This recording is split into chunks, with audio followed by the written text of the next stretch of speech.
So here are 5 things I have learned from playing ranked in silver so far. And I'll start with number 5 right off the bat.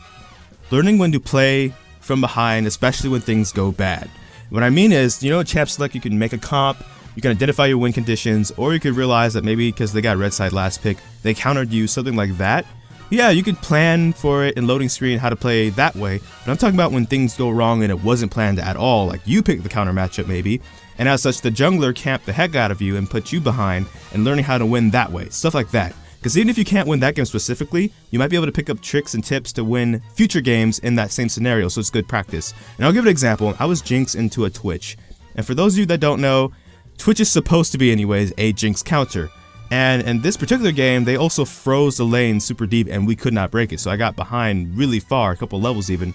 So what we decided to do, me and the support, was give up the tower and then freeze the lane back at our tier 2, and I farm up that way. And then that way, if the Twitch wanted to keep advancing, our jungler would just come down and gank the holy heck out of them over and over. And that's eventually how we won the game, because I was able to farm that way, get my items that way, and come back in the game that way.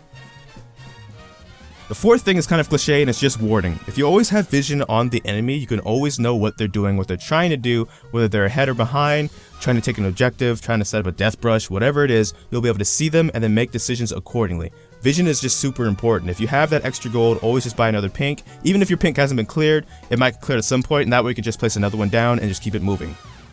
The 3rd thing comes to invading, actually.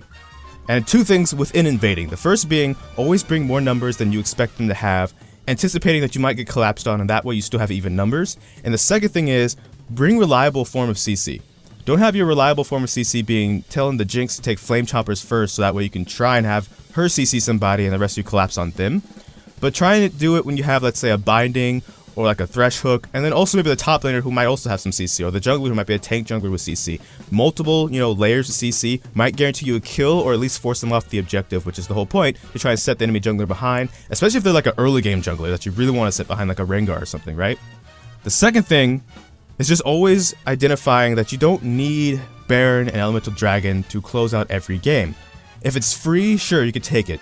But you don't necessarily have to have it, especially when you're ahead and snowballing to close out a game. But you can use it to bait TPs, for example. If they have a ward and you didn't sweep it, you know you didn't sweep it, so you know it's there. They start teleporting in, back off away from the objective, and then you just got their teleport if they cancel it or don't cancel it.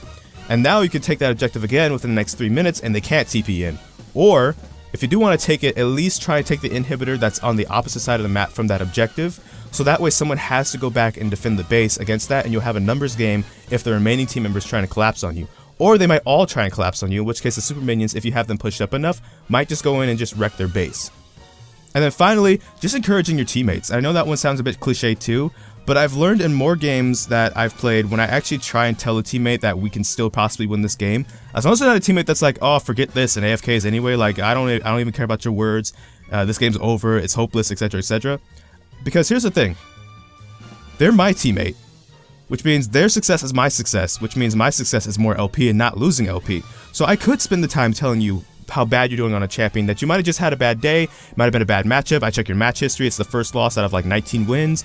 You know, you got countered super hard. So I could tell you all the things that you already know, or I could try and help you win this game so we can both win some LP. And that's the one I kind of like doing the most myself personally, and that's the one that ends up being the most successful overall.